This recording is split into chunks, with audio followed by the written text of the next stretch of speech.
Occupy Wall Street goes to Washington. Today, protesters started a 3-day weekend occupation at Freedom Plaza near the White House. The protests that started 21 days ago, organized through Twitter, without a leader and unaffiliated with any political or advocacy group, now have the attention of Washington politicians. Dozens of Democrats have voiced their support for the protesters. The Congressional Progressive Caucus issued this statement. We share the anger and frustration of so many Americans who have seen the enormous toll that an unchecked Wall Street has taken on the overwhelming majority of Americans while benefiting the super wealthy. We stand with the American people as they demand corporate accountability, and we support their use of peaceful means to improve America. House Republican leader Eric Cantor, not surprisingly, had a different reaction, speaking at the Values Voters Summit today in Washington. I, for one, am increasingly concerned about the growing mobs occupying Wall Street and the other cities across the country. And believe it or not, some in this town have actually condoned the pitting of Americans against Americans. Cantor, of course, pits Americans against Americans for a living and raised no objections to any of the protest demonstrations by people calling themselves Tea Partiers, including the demonstrations he participated in. This morning, the September jobs report was released, showing the economy added 103,000 jobs last month. And now, with more complete information and data, it also revised the net job creation number for August from the pathetic 0 that we had earlier reported. It was revised upward to 57,000. The national unemployment rate remains 9.1%, a problem the president says Republicans have offered no real solution for.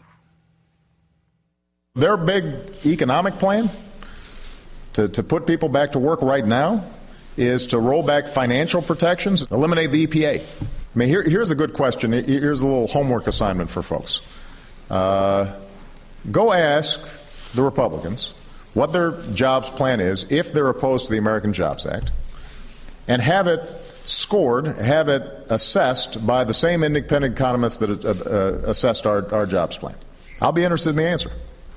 I think everybody here, I see some smirks in the audience because you know that it's not going to be real robust. Joining me now is Robert Reich, former labor secretary in the Clinton administration. He's now a professor of public policy at the University of California at Berkeley and the author of Aftershock. Thanks for joining me tonight, Bob. Good evening, Lawrence. That was a really fun CBO joke the president just told about scoring the Republicans' bill. I'm not sure most Americans could quite get it, but what he's really saying is they haven't really proposed anything. And if you tried to bring it to CBO, CBO wouldn't be able to say that the Republicans would be creating any jobs.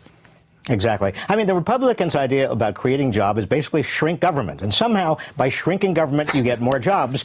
Although most Americans understand that shrinking government means fewer teachers, firefighters, fewer social workers, fewer police officers, fewer government contractors, fewer people who are working for all the government contractors.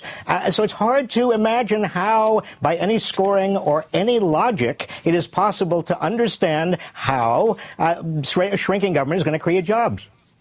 The president's news conference yesterday seemed to, at a certain level, up the anxiety level for him. I mean, he seemed to be saying, look, this economy, it could go very badly if we don't do something very quickly. This is a very tricky spot for the president to be in because, of course, he doesn't want to say anything that shakes confidence in any way. But at the same time, he somehow has to inspire urgency. How should he do that? Well, I think doing it exactly the way he's done it, and that is by being very clear with the American people about the magnitude of the problem, but also optimistic that if we take steps, we can overcome this problem. I mean, 103,000 new jobs for September may sound pretty good, but you need 125,000 just to keep up with the growth of the population. So we are still in the hole. We may be making a little progress, but the hole is getting deeper even as we are climbing out. The president needs a jobs plan. America needs a jobs plan. It's not going to go very far. Most of the analysis of this jobs plan says it's going to create maybe 2 million jobs. Remember, we have 25 million Americans who are in search of full-time employment, but at least it's a step in the right direction. And Republicans continue to say, as they have for years now, no. Robert Samuelson, in his economics column in the Washington Post, made an interesting point about the mood. He says we're in a rotten mood. He says the consumer now is in the opposite condition of irrational exuberance that was once talked about, that pushed up the housing market and all of that. And we're now in a kind of irrational negative take on where we really are with this economy. What is the rational take on where we are with this economy? Well, it is rational for consumers to hold back now, Lawrence. Consumers, remember, 1 out of 4 people who have a mortgage are underwater, owing more on their home than their homes are worth. Housing prices, and homes are the major asset for most people. Housing prices are down 35% from what they were in 2006.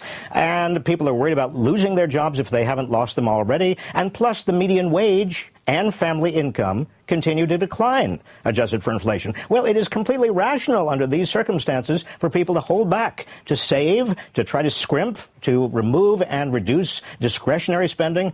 There's nothing irrational about this. But from the standpoint of the economy as a whole, obviously we suffer because businesses are not going to create new jobs or expand, regardless of how low interest rates are, unless consumers are going to buy. Former Labor Secretary Robert Reich, thank you very much for joining me tonight.